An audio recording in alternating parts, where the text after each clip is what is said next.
হরে কৃষ্ণ সরকার টিভিটিকে subscribe করে দিন, পাশে থাকা বেল আইকনটি ক্লিক করে দিন। আমার নাম সুজয় নিঃসন্দেশ, আপনারা দেখছেন ইউটিউব হরে কৃষ্ণ সরকার টিভি।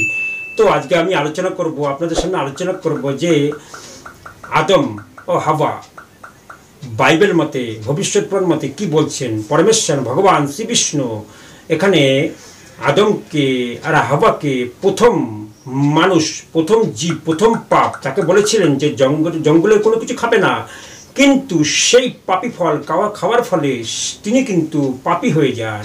তো বাইবেল মতে কি বলছে, প্রথম খুন করলেন কে? এই আদম। কাকে? দেখুন ভিডিওটা প্রথম থেকে শেষ পর্যন্ত।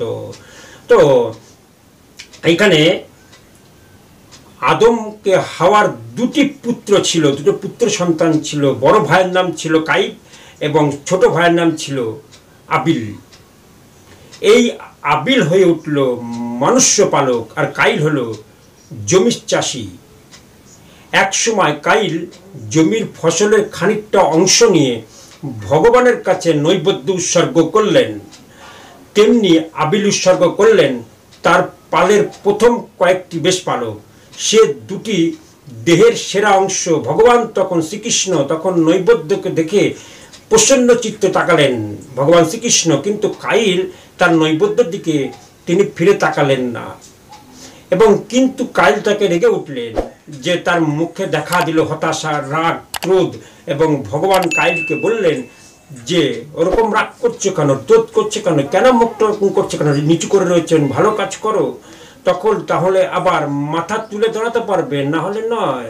তো ভালো কাজ যদি না করো তাকে জেনে রাখো যে পাপ কিন্তু দরজায় ঠোকা মারছেন, দরগায় ঠোকা দিচ্ছেন তোমাকে গ্রাস করবার জন্য। কলি, এই কলি সত্যতে দাপর কলি, কলিতে পাপের জায়গা। তো তুমি বরং পরে একদিন কাইন ও আবিল মাঠে গেল, এবং তারা দুজনেই যখন মাঠেই রয়েছেন, চাষবাস করছেন, তখন কাইল তার ভাই আবিলের উপরে ঝাঁপিয়ে পড়লেন, তাকে মেরে ফেললো, পাথর দিয়ে আঘাত করলেন। ভগবান তখন কাইলকে জিজ্ঞাসা করলেন, তোমার ভাই আবিল কোথায়? তো উত্তর দিল যে আমি তো জানি না কোথায় গেছে, তো আমি আমার ভাইকে রক্ষক নাকি? তো ভগবান বললেন যে তুমি কি করলে? ওই তো এই মাটির বুক থেকে তোমার ভাইয়ের রক্ত আমাকে চিৎকার করে ডেকে চলেছে। তাই এই যে মাটি, তোমার মাটির রক্ত তোমার হাত থেকে গ্রহণ করেছে, তুমি এখন অভিশপ্ত হয়ে এই মাটি থেকে নির্বাসিত হলে, এবং এবার থেকে তুমি যখন কোনো জমি চাষ করবে, সেই জমি তোমাকে তার ফসল আর দেবেই না। তাই তুমি ভবঘুরের মতো পৃথিবীর এখানে ওখানে তুমি ঘুরেই বেড়াতে থাকবে। তো এইভাবে ঘুরে বেড়াতে থাকবে। এই হচ্ছে যে শুনলেন যে কিভাবে প্রথম পাপ করলেন আদমের পুত্র, তো কিভাবে তিনি নিজের ভাইকে হত্যা করলেন। কলিযুগে কলির প্রভাবে দেখুন কিভাবে